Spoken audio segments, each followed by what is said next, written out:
I never thought my own flesh and blood would betray me. Not Andrew, my only son whom I'd raised alone after his father walked out on us when he was just 3 years old. Not the boy I'd worked 3 jobs for.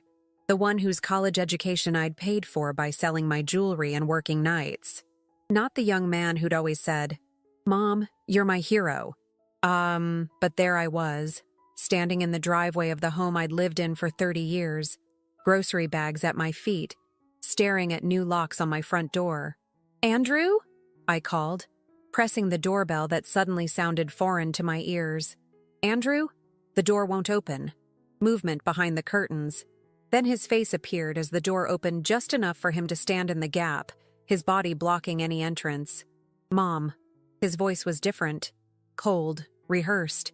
"The key doesn't work," I said, holding up my keychain with the little silver house charm he'd given me for Mother's Day years ago. I changed the locks. He didn't meet my eyes. Beyond him, I could see boxes stacked in the hallway. My hallway. The one with the height marks on the wall showing how Andrew had grown each year. "You what? Why would you—" "This isn't your house anymore. Check the papers." A chill ran through me as his words sank in. The papers. 6 weeks earlier, I'd signed over the deed to my house to Andrew. He and Addison were expecting their first child, and they'd been saving for a down payment on a home. They'd looked so defeated after being outbid on the 3rd house they'd tried for. "You'll get back on your feet," I'd told him. "But in the meantime, you should have a stable place for my grandchild. Just put the house in your name so you qualify for the renovation loan. We can transfer it back later." He'd cried then, hugged me tight. "You're the best mother anyone could ask for," he'd said. Now he looked at me like I was a stranger. "Andrew, we both know that was just to help with the loan. This is still my home." I reached for the door, but he blocked me. "Actually, it's not. The transfer was unconditional. You should have read what you signed." Behind him, Addison appeared, 7 months pregnant and avoiding my gaze. "Andrew Anthony Birdie. This isn't funny. Let me in my house right now." My voice cracked as panic began to set in. "Mom, don't make this harder than it needs to be. We need the space for the baby. You can stay with Aunt Ruth for a while. Ruth lives in a studio apartment 3 states away. Then figure something out." His voice had an edge I'd never heard before. "We've already moved your essential things to the shed out back. You can come get them tomorrow when we're at work. The rest we'll donate or sell." "My things? Andrew, everything I own is in there. My clothes, my mother's china, the quilt your grandmother made. Like I said, the essentials are in the shed. The rest, well, we need to make this place our own." I stood there, stunned into silence. This couldn't be happening. Not from Andrew. "Why?" was all I could manage to say. For a moment, something flickered in his eyes. Regret, perhaps? But Addison placed a hand on his shoulder, and whatever hesitation he had vanished. "It's just business, Mom. You always taught me to seize opportunities. That's all I'm doing." And with that, he closed the door in my face. I don't remember picking up my groceries or walking to my car. I only remember sitting behind the wheel, rain mixing with tears on my face, watching the lights go on in rooms that no longer belonged to me. My phone buzzed with a text from Andrew. "Shed code is 5491. Don't come until after 9 tomorrow." That night, I slept in my 12-year-old Honda in the parking lot of the supermarket where I'd bought the groceries that now sat spoiling in my trunk. At 3 a.m., I woke to my phone ringing. "Mrs. Birdie, this is Henry Smith from First National Bank. I'm sorry to call at this hour, but our system flagged some suspicious transactions on your accounts that I needed to verify with you immediately." I sat up straight, fully awake now. "What transactions?" "There appears to have been a wire transfer of $157,000 from your retirement account to a new checking account opened last week. And then today, those funds were transferred to an account under the name of Andrew Birdie. As this represents nearly all of your retirement savings, our fraud department—" My heart stopped. "What did you say? Andrew transferred my retirement money to himself?" There was a pause on the line. "Mrs. Birdie, according to our records, the request came with all the proper authorizations and your signature. The forms were submitted last week." Last week? When Andrew had brought over some final paperwork for the house transfer that needed to be notarized. When he'd flipped through pages so quickly, pointing at signature lines while talking about the baby's nursery colors.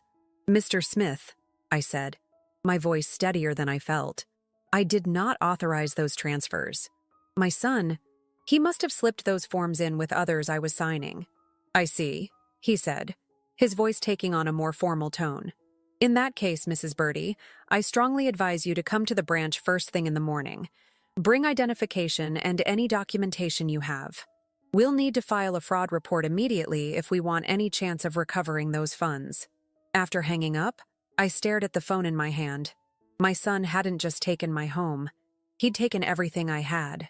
I thought about the last few months, how Andrew and Addison had suddenly become so attentive, dropping by several times a week, how they'd offered to help organize my files since retirement paperwork can be so complicated, how Andrew had insisted I update my will and power of attorney just to be safe. How could I have been so blind? Dawn was breaking when I made a decision. I wouldn't confront Andrew yet. I needed to be smart, strategic, qualities I'd clearly failed to employ until now. Wiping away my tears, I started the car. I had exactly $243 in my checking account, my Honda, and the clothes on my back. But I also had something Andrew didn't know about, something that might just save me, and eventually make him wish he'd never betrayed the woman who had given him everything. I pulled into the bank parking lot 2 hours before they opened and began to make my plan. Henry Smith wasn't just a banker. He became my first ally. When I explained my situation, his professional demeanor cracked, revealing genuine concern. "What your son did, Mrs. Birdie. It's not just immoral. It's illegal." He slid a cup of coffee across his desk to me. "Financial elder abuse is a serious crime. I'm only 58, I said automatically, clutching the warm cup. "Hardly elderly." A small smile crossed his face. "In legal terms, anyone over 55 can be considered an elder in financial abuse cases. And what Andrew did, tricking you into signing over your retirement funds, that's textbook abuse." I stared at the steam rising from the coffee. "He's my son." "Who stole your home and life savings?" Henry said firmly. "I've seen this before, Mrs. Birdie. People believing family would never hurt them until they do." "Call me Ashley," I said. Seems we're past formalities. For the next hour, Henry helped me file fraud reports and place freezes on all my accounts. We traced what we could of the money, but most had already been transferred to an account at another bank. "We can recover some funds through the fraud claim," Henry explained, "but it will take time. And given that you did technically sign the documents, even if I was deceived, it complicates things. Do you have texts, emails, anything showing your true intent with the house or money?" I thought back to our conversations. Everything had been in person. Andrew had been careful. "You need somewhere to stay, money for essentials," Henry said pragmatically. "Do you have any assets he doesn't know about?" That's when I remembered. The car. "My Honda, it's paid off, worth maybe $8,000. "That's something," he nodded. "And your job?" I laughed without humor. "I took early retirement last year to help care for Addison during her difficult pregnancy. Andrew said my retirement funds were enough." Henry typed something into his computer. "I can approve an emergency loan against potential fraud recovery. It's not much, but it will help you get on your feet." By the time I left the bank, I had $3,000 in a new account Andrew couldn't access and a plan, albeit a fragile one. My first stop was the shed behind my former home.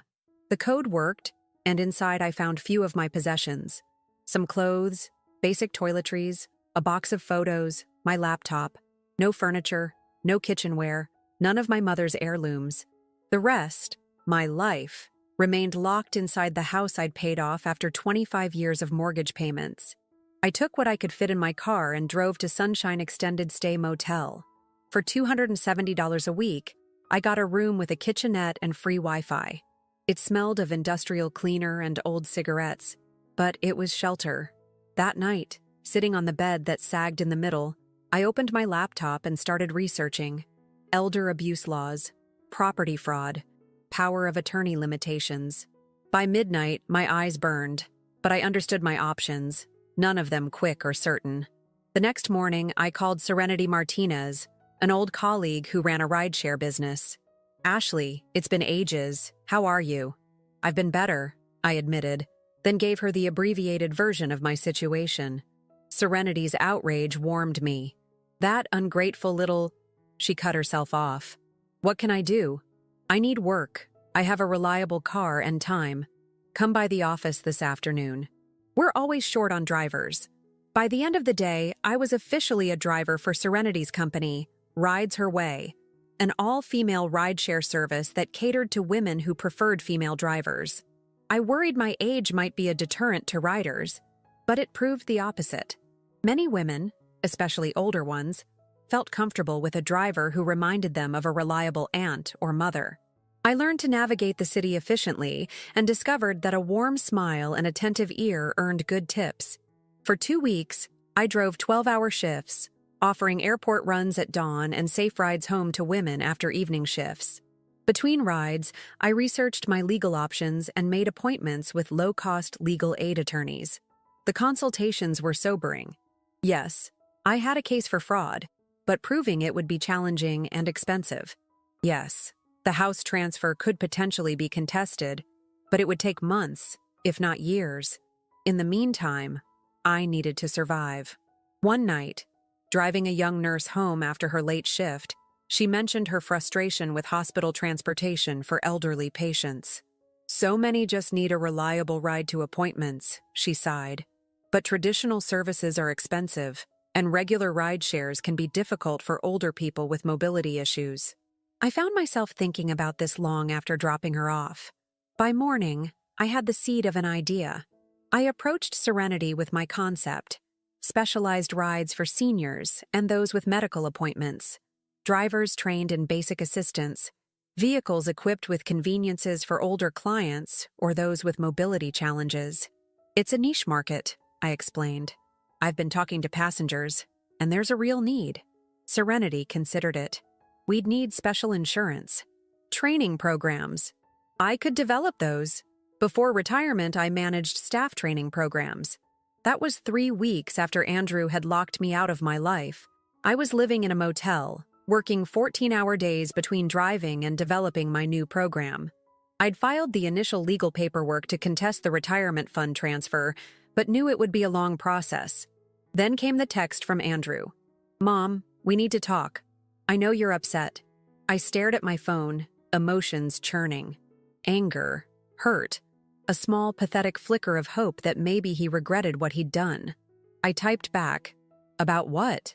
His response came quickly. "The bank froze some accounts. They're asking questions. We should get our story straight. Our story straight. Not, 'I'm sorry.' Not, 'I made a terrible mistake.' He wanted my help to cover his tracks." I didn't respond. Instead, I called Henry Smith. "He's feeling the pressure," Henry confirmed after I read him the texts. "The fraud investigation is proceeding. But Ashley, be careful. Don't meet with him alone." "I have no intention of meeting him at all," I said. But that evening, as I was returning to my motel after a long day, Andrew was waiting in the parking lot, leaning against his new luxury SUV, likely purchased with my retirement money. "Mom." He stepped forward, arms outstretched like we were meeting for Sunday dinner. "I've been worried."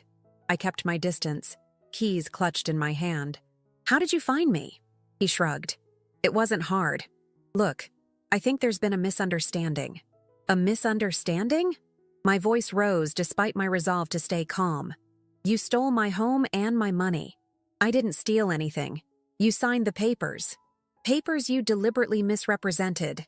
He ran a hand through his hair, a gesture so familiar it made my heart ache despite everything.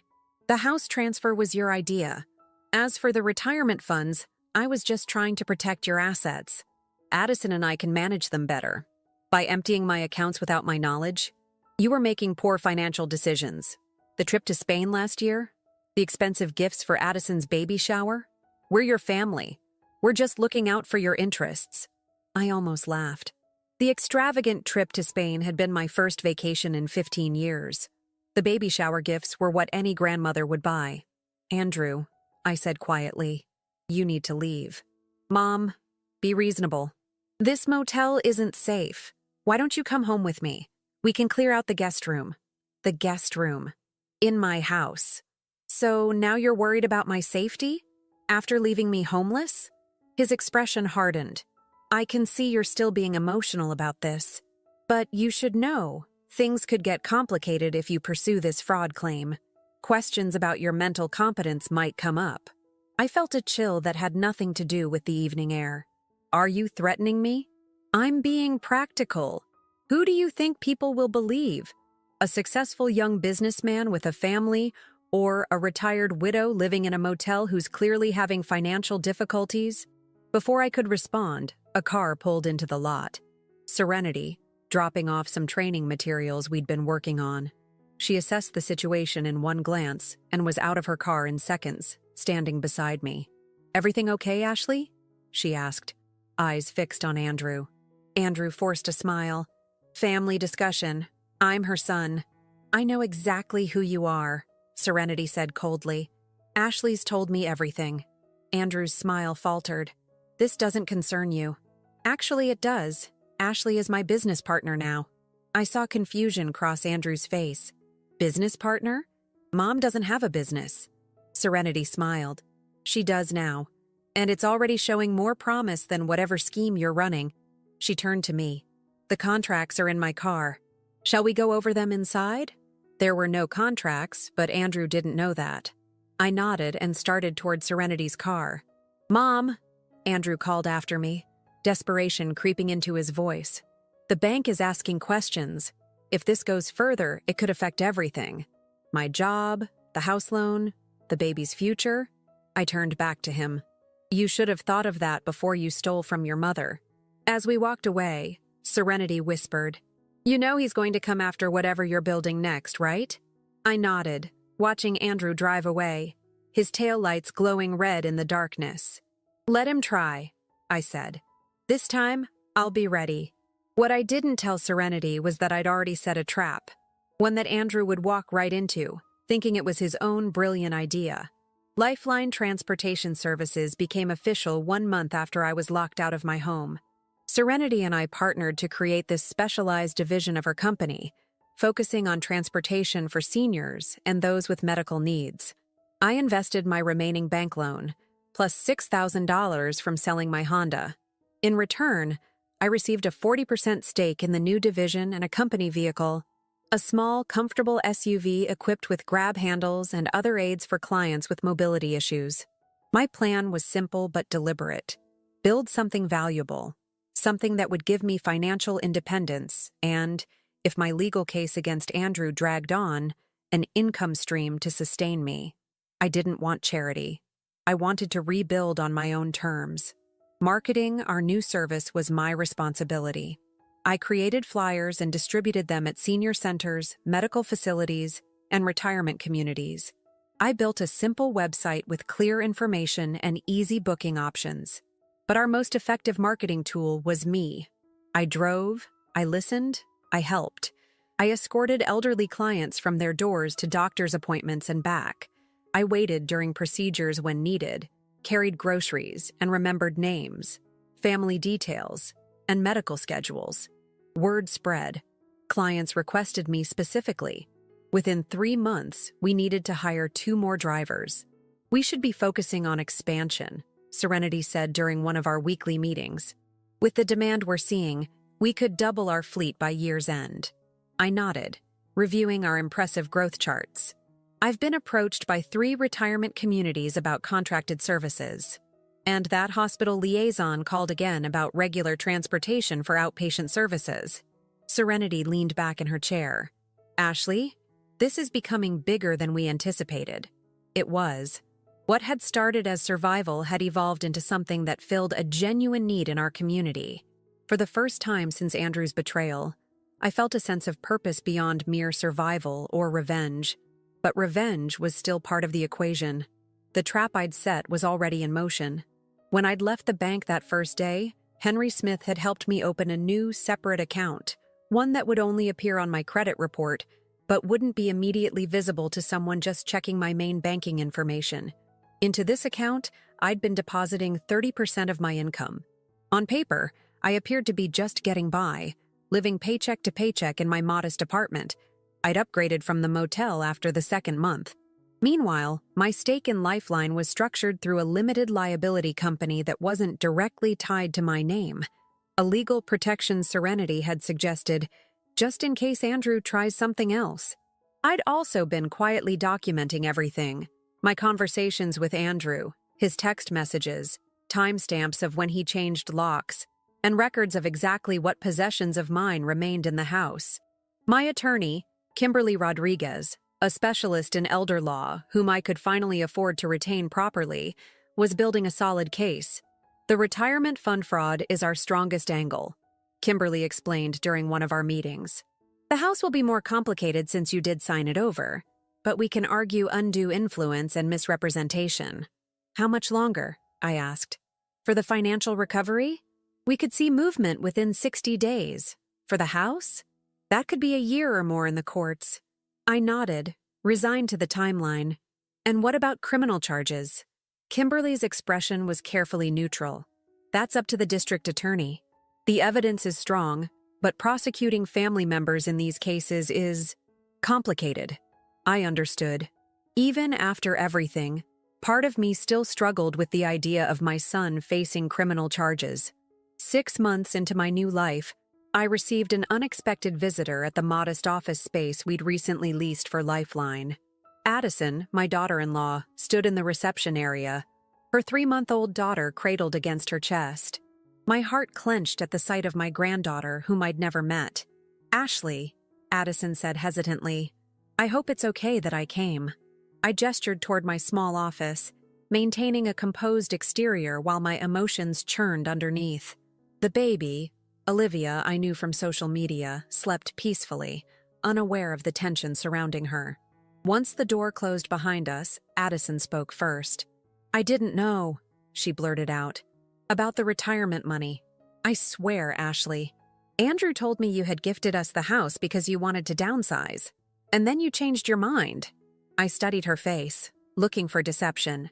"And you believed that I would choose to sleep in my car rather than downsize?" She flushed.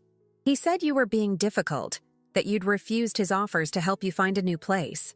She bounced the baby gently as Olivia stirred. I knew something wasn't right, but Andrew kept saying it was just temporary drama, that you'd come around. "And now?" I asked, my eyes drawn to Olivia's tiny features, so like Andrew's when he was a baby. "Things are falling apart," she admitted. "The bank has frozen accounts. There's talk of an investigation. He's not himself. He's drinking, staying out late, talking about moving us to his cousin's place in Arizona.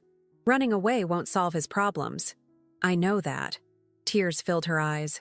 "I found the papers, Ashley. In his desk. The ones with your signature for the retirement transfers. I saw how he'd slipped them in with the house documents." My heart pounded. "You have proof?" She nodded. "And texts between him and his friend Mark, discussing how to get you to sign without reading everything." She shifted Olivia to her other arm. "I can't be part of this. It's wrong. And I don't want my daughter growing up with this shadow over our family." Part of me wanted to comfort her, but a harder part remembered how she had stood behind Andrew that day, saying nothing as he locked me out of my home. "Why come to me now, Addison? Why not go to the police? He's still my husband. Olivia's father." She looked down at the sleeping baby. "I don't want him to go to jail. I just want him to make this right." I considered her words carefully. "And what do you want from me?" "A chance to fix this without destroying everything." She reached into her diaper bag and pulled out a thumb drive. "Here's everything I found. The papers, the texts, bank statements showing where the money went. Use it however you need to, but if there's a way to resolve this without criminal charges, I'm asking you to consider it."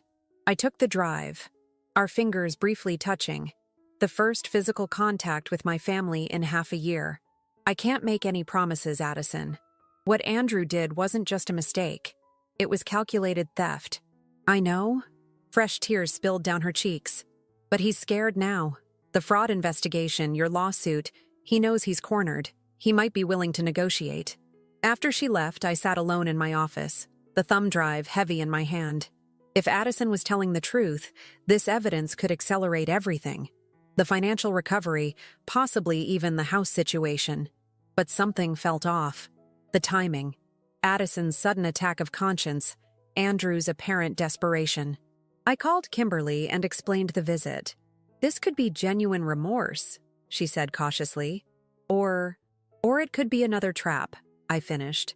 "Andrew realizes he's in trouble and is using Addison to gain my sympathy or obtain information about my legal strategy. I'd advise caution. Don't contact Andrew directly. Let me review what's on the drive first, in case it's not what she claims." I agreed, but after hanging up, I couldn't shake the image of Olivia's innocent face. Whatever happened, she was blameless in all this. That evening, as I was reviewing client schedules for the following week, my phone rang with an unknown number. "Ashley Birdie?" a man's voice asked when I answered. "Yes, who's this?" "Noah Caldwell. I'm an investor interested in your transportation service. A colleague mentioned your company is seeing impressive growth in a niche market." I frowned, immediately suspicious. We weren't well known enough to attract random investor interest. "We're not currently seeking investment. Even if the offer were, say, substantial enough to buy out your partner and expand operations statewide?" A chill ran through me. "How did you get my number, Mr. Caldwell?" A slight hesitation. "Through mutual business connections. I understand your situation, Mrs. Birdie. A new business owner, previously retired, looking to secure your financial future after certain setbacks." He knew about me, about my circumstances. "I'd like to meet," he continued. "Discuss potential opportunities. Your business model has significant scaling potential." I kept my voice steady. "Send me your information. I'll consider it." After hanging up, I immediately called Serenity, who was as puzzled as I was. We'd discussed expansion, but only locally, and certainly hadn't approached investors. "Run a background check on this Noah Caldwell," I told her. "Something feels wrong." My instinct proved correct. The next morning, Serenity called, her voice tight with anger. "Noah Caldwell is a former business school classmate of Andrew.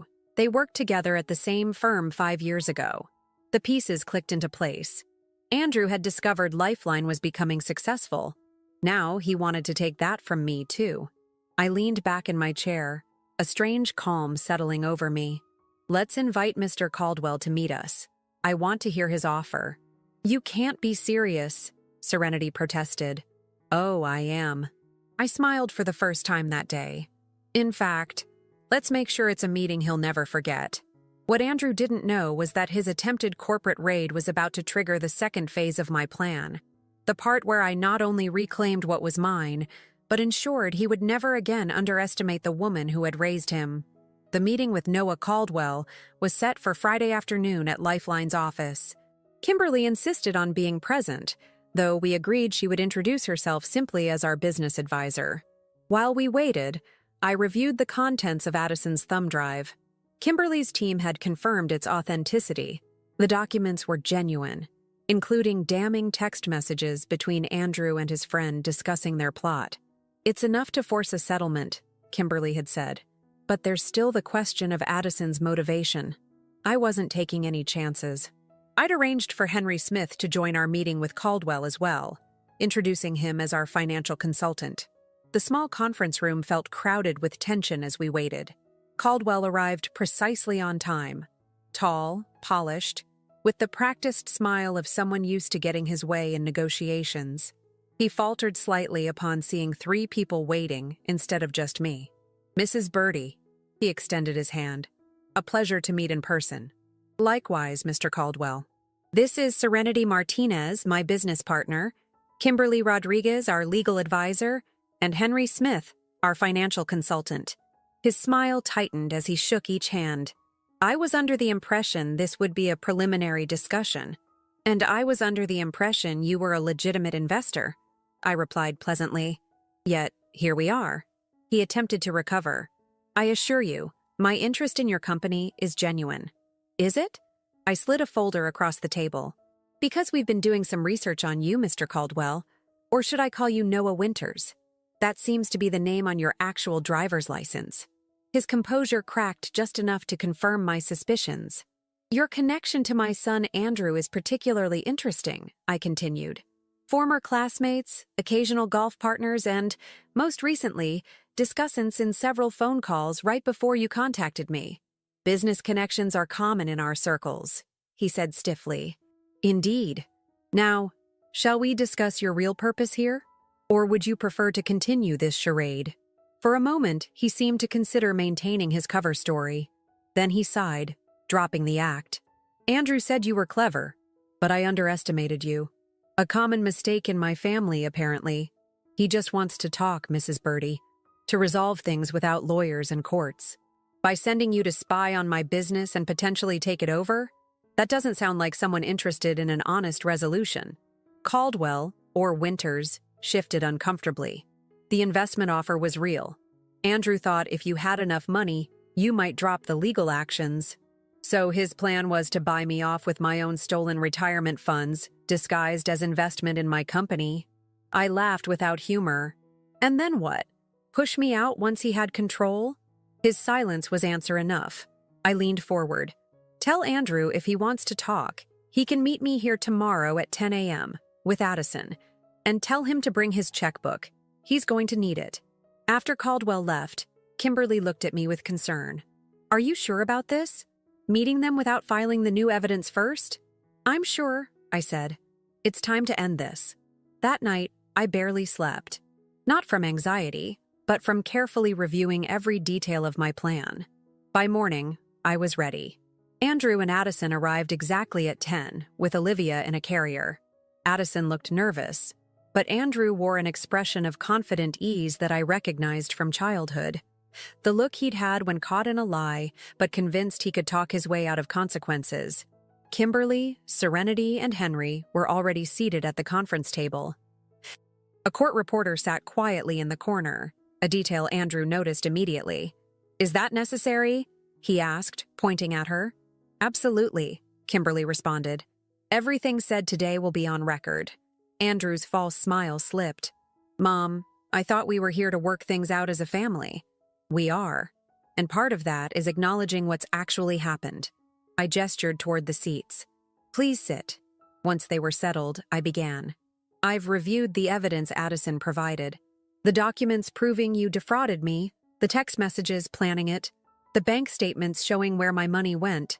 Andrew shot a betrayed look at Addison, who stared at the table. That was private, he started. Private fraud is still fraud, Andrew, I interrupted. You stole my home and my life savings through deception. I was protecting your assets, he insisted. You were making poor financial decisions. Like what? Name one, he faltered. The trip to Spain, those expensive... My first vacation in 15 years cost $3,200 total. That's hardly extravagant from a retirement account of over $150,000. I kept my voice level. What did you spend it on, Andrew? The $40,000 SUV in the parking lot? The $12,000 nursery renovation? The $9,000 in electronics and new furniture? His face reddened. Those were investments for our family's future. My family, too, or so I thought. I slid a document across the table. This is our settlement offer. Review it carefully. Andrew glanced at it, then pushed it away. This is ridiculous. You want the house back? Full restitution of the retirement funds with interest and additional damages? That's what the court will likely award given the evidence, Kimberly said calmly. This offer is actually generous because it allows you to avoid criminal charges. Criminal charges? Andrew laughed, but I could see fear behind his eyes. Come on, Mom. You wouldn't do that to your own son. Wouldn't I? I met his gaze steadily. You left me homeless, Andrew. You planned and executed a deliberate fraud against your own mother. You used my love and trust against me. You're exaggerating. I was going to pay you back eventually. Henry Smith spoke up. The evidence suggests otherwise, Mr. Birdie. The structure of the accounts you created, the rapid dispersion of funds to hard-to-trace purchases, the texts discussing how to ensure Mrs. Birdie wouldn't contest the transfers. It all points to a carefully orchestrated theft. Andrew's confidence was visibly crumbling. Addison, tell them. Tell them we were just trying to secure our future, for Olivia. Addison finally looked up, tears in her eyes. By stealing from your mother? By leaving her to sleep in her car? She shook her head. I can't defend this anymore, Andrew. What you did was wrong. For the first time, I saw genuine shock on my son's face. He'd lost his allies, one by one. And what about your new venture, Mr. Caldwell? I asked. Another attempt to take what isn't yours? Andrew paled. He told you? Of course he did. Your plan wasn't particularly subtle. Use inside information about my business to orchestrate a takeover, then push me out once you had control. I shook my head. Did you really think I'd be that easy to fool a second time? Andrew stared at me like he was seeing a stranger. Perhaps he was. The mother he'd known, the one who always gave in, who prioritized his happiness above her own, had disappeared the day he changed those locks. I don't have this kind of money, he finally said, tapping the settlement paper. Most of it's gone. Then you'll sell the house, I replied. And the car. And anything else of value you purchased with my money. You'd put your grandchild on the street? He gestured toward Olivia, a last desperate attempt at manipulation. No, Andrew. That's what you did to your mother. I softened my voice, looking at the baby. Addison and Olivia are welcome to stay with me while you sort things out. I've recently leased a small house. There's room. Addison's head snapped up, surprise in her eyes. Andrew looked from her to me, realizing he'd lost his final leverage. And if I refuse this settlement? Kimberly opened another folder. Then we file these papers today. A civil suit for fraud and conversion, and a criminal complaint for financial elder abuse. With the evidence we have, you're looking at potential jail time. The room fell silent, except for Olivia's soft babbling. Andrew looked cornered, desperate. I need time to think, he finally said. You have 48 hours to sign the settlement and begin arrangements to transfer the house back to me, I said firmly. After that, we proceed with the lawsuits. As they gathered their things to leave, Andrew paused. Why didn't you fight back sooner? You had to know something was wrong when I changed the locks. I studied my son, this person I'd raised who had become a stranger to me. I was in shock, Andrew. I couldn't believe my own child would betray me so completely. I picked up the settlement papers and handed them to Kimberly. But I'm not in shock anymore. After they left, Serenity squeezed my shoulder. You were magnificent. I wasn't feeling magnificent. I was feeling hollow, exhausted by the confrontation with the son I'd once been so proud of. Will he sign? Henry asked. He'll sign, Kimberly said confidently. He knows we have him cornered. But as everyone gathered their things, my phone buzzed with a text from Addison. He's furious. Says he'll burn everything down before giving it back to you. I'm scared, Ashley. I showed the message to Kimberly, who immediately began typing on her laptop. We need an emergency injunction to prevent him from destroying property.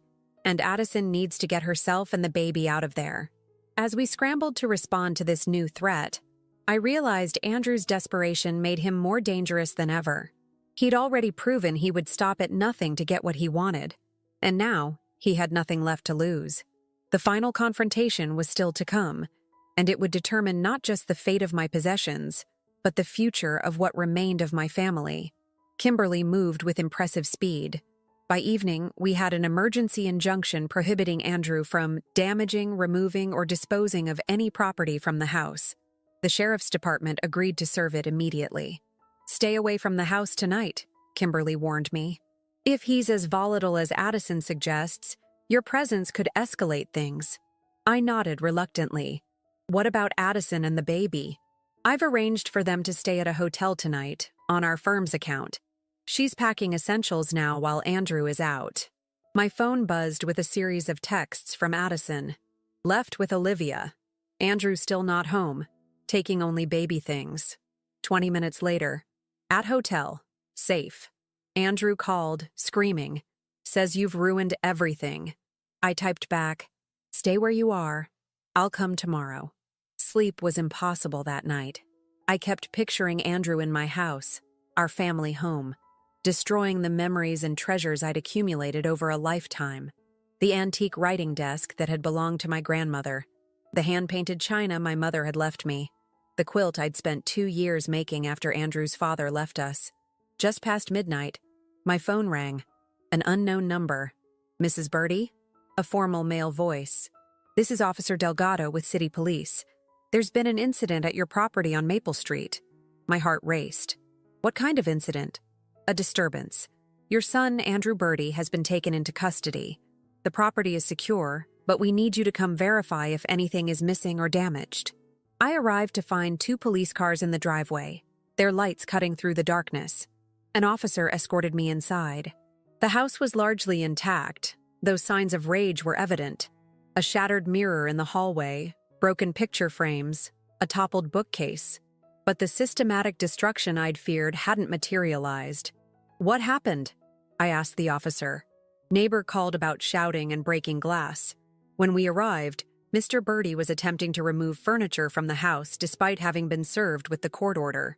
He became belligerent, resisted officers, and was subsequently arrested for violating the injunction and obstruction. I sank onto the couch, my couch, in my living room. "Is he hurt?" "No, ma'am. Just angry." The officer's expression softened. He'd been drinking. Said some things he might regret when he sobers up. "About me?" The officer nodded uncomfortably. "And about his wife. Seems she left with the baby?"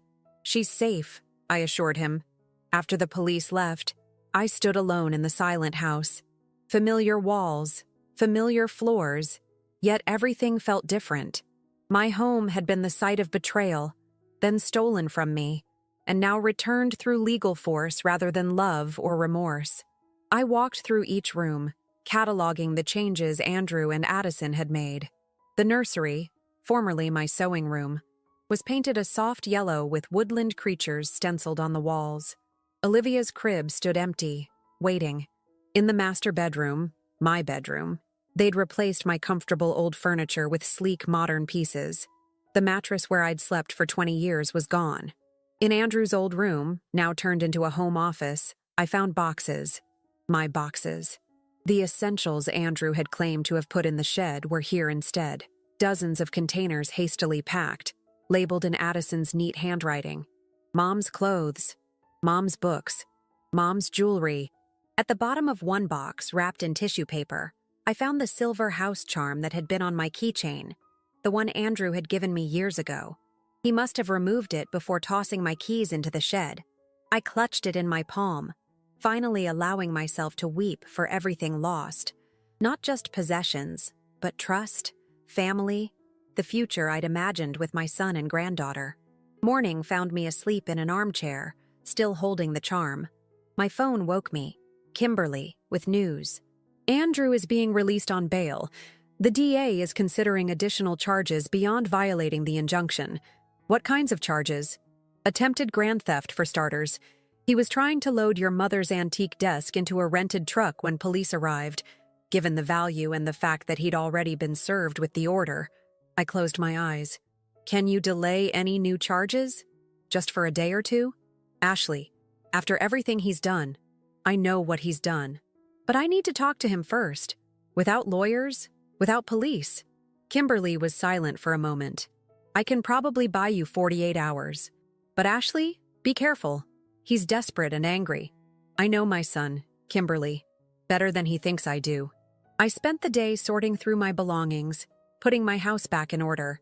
Around 3 p.m., Addison arrived with Olivia.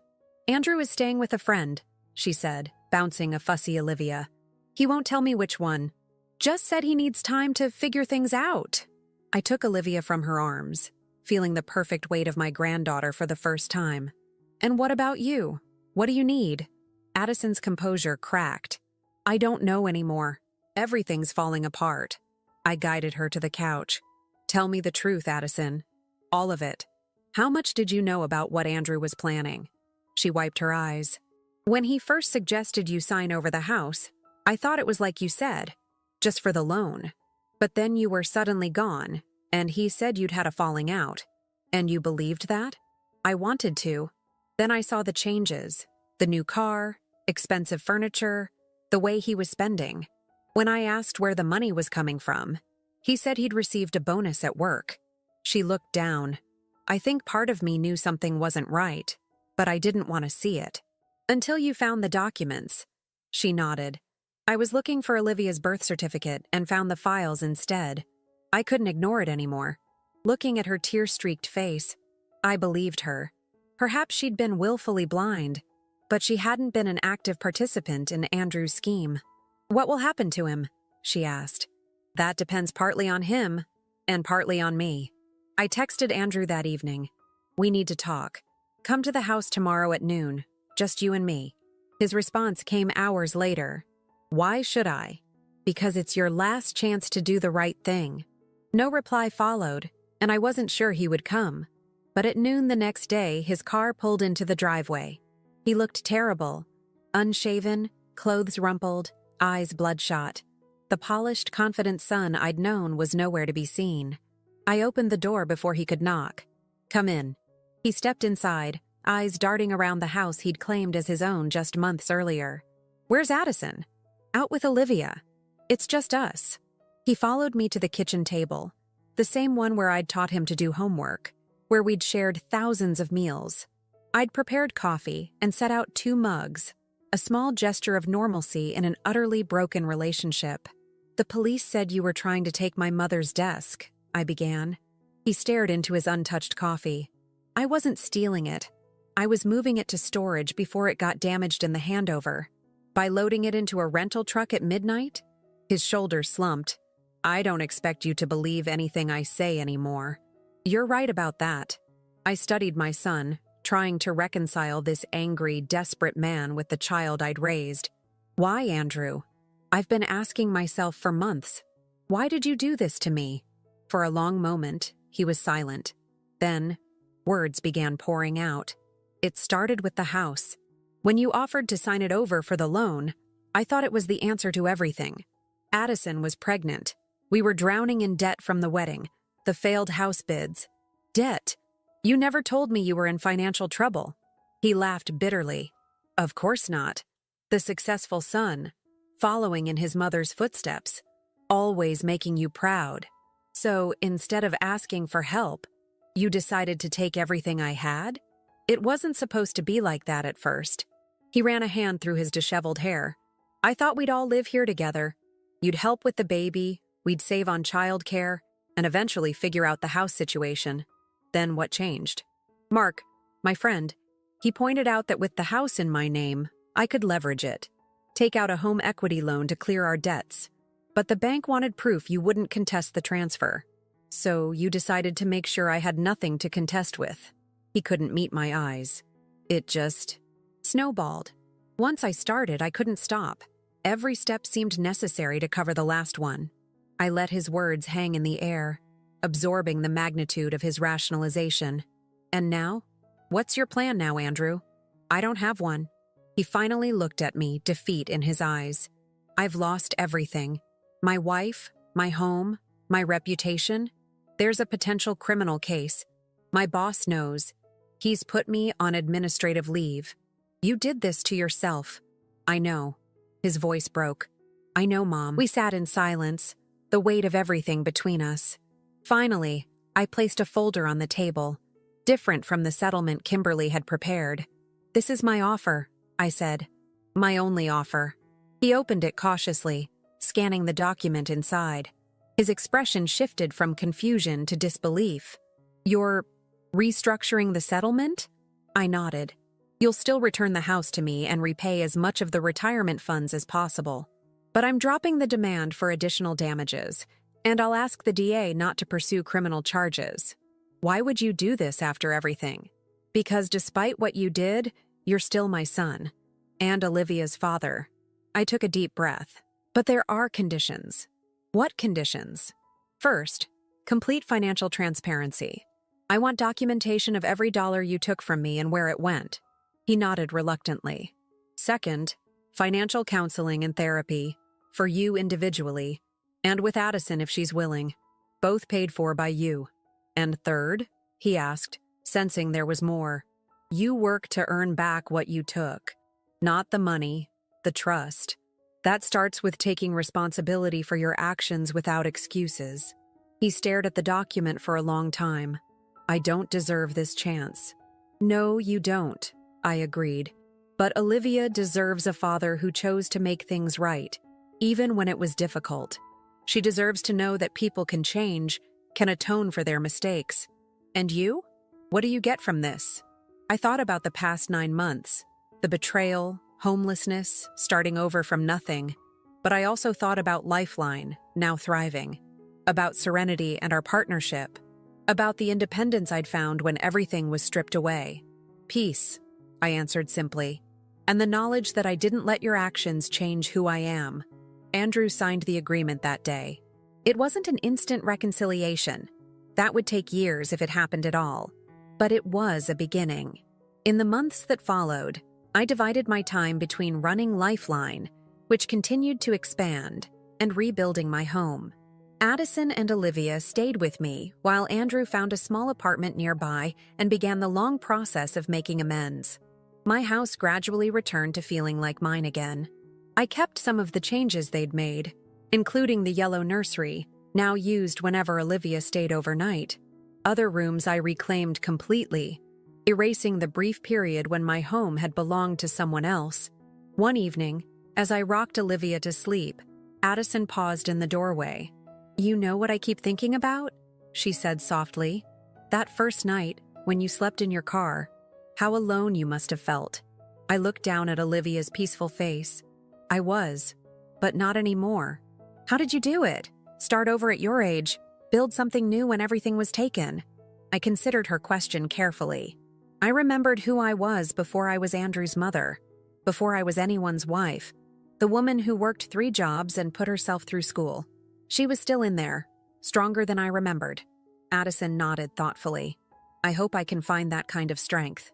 "You already have," I told her. "The day you chose truth over comfort." Later that night, I sat on my porch swing, the one Andrew and I had installed together when he was 15.